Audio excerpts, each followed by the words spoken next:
Ya, halo guys, kembali lagi bersama saya. Jadi pada video kali ini kita akan mereview Windows 11 ya.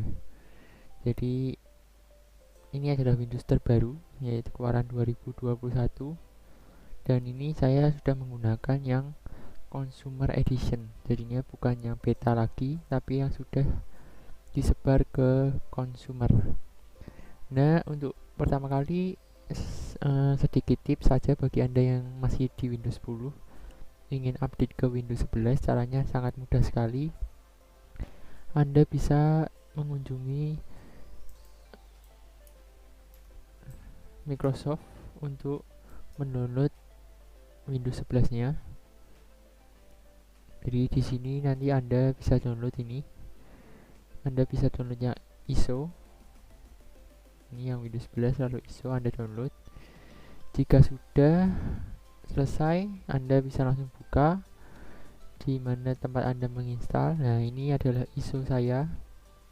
Jadi ini adalah ISO saya. Langsung saja Anda bisa klik kanan lalu pilih mount.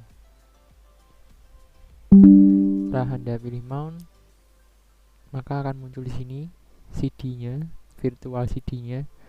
Anda bisa klik, maka di dalamnya akan ada ini file untuk bootingnya. Anda bisa langsung klik setup ini saja.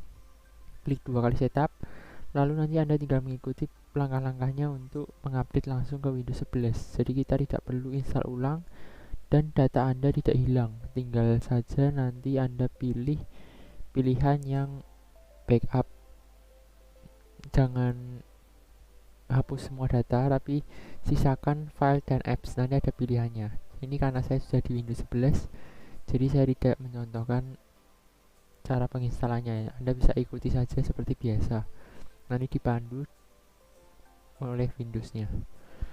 Oke, jika sudah, sekarang kita akan sedikit mereview mengenai Windows 11. Jadi ini adalah tampilan dari Windows 11 terbaru ini. Nah, di sini yang sangat terlihat nyata perubahannya adalah bagian taskbarnya ya. Taskbarnya untuk Windows 10 di sebelah kiri dan ini ada di sebelah kanan. Lalu ini ada icon-iconnya baru. Jadi startnya gambar Windowsnya jadi seperti ini iconnya. Kemudian ini untuk searchnya. Kemudian ini untuk desktopnya atau pilihan tempat kerjanya, tempat kerja Anda. Kemudian ini ada widget-widget. Ini ada widget-widget mengenai berita atau kalender yang biasanya dulu di sebelah kanan sini. Oke, sekarang di sebelah sini ada chat. Jadi ini chat Microsoft Teams ya. Jadi karena ini punyanya Microsoft dan ini tidak bisa dihapus. Kalau ini Anda bisa hapus, ini bisa unpin, tinggal klik kanan seperti biasa. Ini saya tambahkan di sini Google Chrome.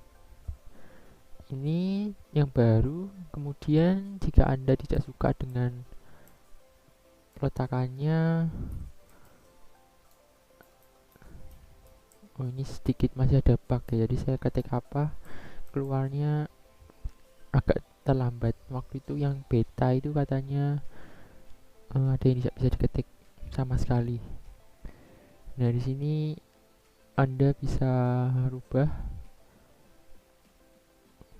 lokasi taskbarnya, bisa di kiri, bisa di kanan. Ini bisa Anda pindahkan ke kiri atau bisa di tengah. Di bagi Anda yang bingung, yang biasanya menggunakan taskbar di sebelah kiri, Anda bisa mengembalikannya. Dan ini juga bisa automatically hide. Nanti kalau kita turunkan kursornya baru taskbarnya naik. Oke, itu yang baru. Kemudian ini adalah settingnya ya. Jadi settingnya seperti ini. Nah, ini juga tampilannya baru. Di sini untuk settingannya hampir sama semua ya, hampir mirip dengan Windows 10. Di sini cuma ini desainnya saja yang sangat futuristik. Desainnya baru dan sangat futuristik. Kemudian apalagi yang baru, kita lihat ini ada wallpapernya. Kita bisa coba ini wallpaper yang jadi tampilan utama Windows 11. Ini juga ada wallpapernya baru saya lebih suka menggunakan wallpaper saya sendiri. Oke, kemudian di sini masih sama semua. Kemudian ini gaming, jadi kita bisa capture record layar, tapi untuk grafik card yang mendukung saja. Kemudian ada Xbox Game Bar untuk membantu kita dalam permainan game, dan ini ada game mode. Nah, ini untuk mengoptimisasi saat kita bermain game ya, jadi biar di background itu aplikasinya nggak berjalan semua lalu membuat gamenya lambat. Oke, kemudian Cortana di sini juga berjalan dengan normal, saya sudah coba. Kemudian Windows update-nya tampilannya seperti ini. Ya, yang baru hanya sedikit saja ya, tidak terlalu banyak. Kemudian ini di sini ada recommended apps-nya, lalu yang kita pindah ke sini, ini lebih mudah untuk dilihat, tidak bingung. Waktu di Windows 10 kan agak semrawut ya, atau kacau susunannya. Di sini kita masih bisa menampilkan aplikasi juga. Lalu yang akan kita bahas lagi adalah tampilan file explorer-nya.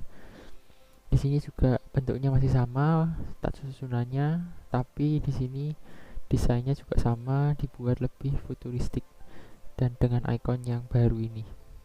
Menurut saya sangat keren sih. Kemudian kita bisa lihat ini ikonnya juga baru. Misalnya di sini saya mau menghapus, nah jika Anda klik kanan, di sini ada tampilan baru. Dari menunya ini juga sangat futuristik dan simpel. Tapi bagi Anda ingin menampilkan lebih lengkap dan sesuai dengan yang di Windows 10, Anda bisa klik Show More Option di sini. Nah, ini sama persis seperti di Windows 10 namun dengan desain yang baru. Itu yang baru. Kemudian ini ada kalendernya, jadi bentuknya seperti ini. Dan ini notifikasinya di atas, ini jadi sangat keren sekali ya. Desainnya ini yang keren, tidak kaku seperti yang di Windows 10. Kemudian ini WiFi, Anda bisa menyalakan night light, airplane mode, mobile hotspot. Ini untuk WiFi, ini juga sangat keren. Kemudian apa lagi? Oke, ini masih sama, jadi seperti itu ya. Tampilan Windows 11 yang baru menurut saya untuk yang sudah consumer edition atau yang sudah di pasar luaskan, bugnya saya baru menemu hanya ini saja ya. Jadi saat kita ketik kadang hurufnya kadang tidak muncul, tapi itu terjadi hanya sebentar. Jika kita klik ulang akan muncul seperti biasa. Dan apakah worth it untuk mengupdate ke Windows 11? Menurut saya selama saya pakai sih worth it ya, yang consumer edition. Mungkin kalau yang beta kurang worth it karena masih banyak bug, tapi di sini sudah hampir berjalan dengan normal semuanya. Kemudian terakhir ini ada Microsoft Store, ini juga baru tampilannya, logonya di sini juga susunannya dan desainnya berubah menjadi semakin jelas ya, dulu tidak jelas sama sekali. Ini semakin jelas dan enak dipandang untuk kita mencari-cari aplikasi yang akan kita install. Ini kita bisa install juga Instagram di sini, Telegram, dan masih banyak lagi.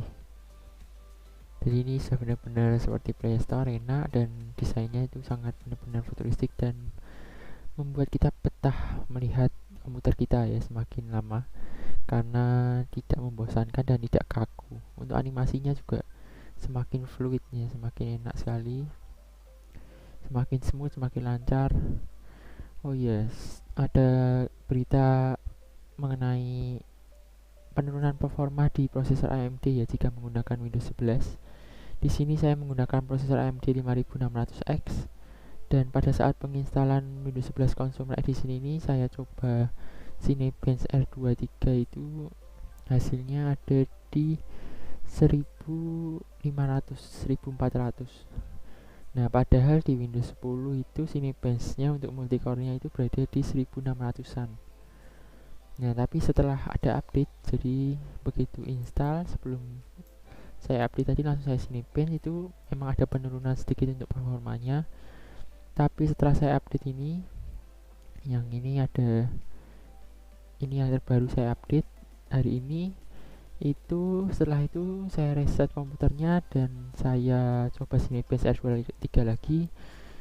Skornya sudah kembali ke 1600. Jadi menurut saya sudah benar di fix ini untuk masalah di AMD. Jadi tidak ada masalah bagi Anda yang menggunakan prosesor AMD yang ingin mencoba.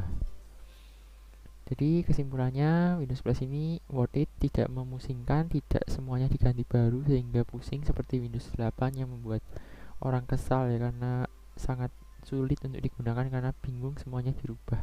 Tapi di sini masih mirip-mirip dengan Windows 10 tapi ada perubahan sedikit-sedikit, dan itu menurut saya agar pengguna Microsoft bisa menyesuaikannya, jadi tidak kaget langsung ganti banyak.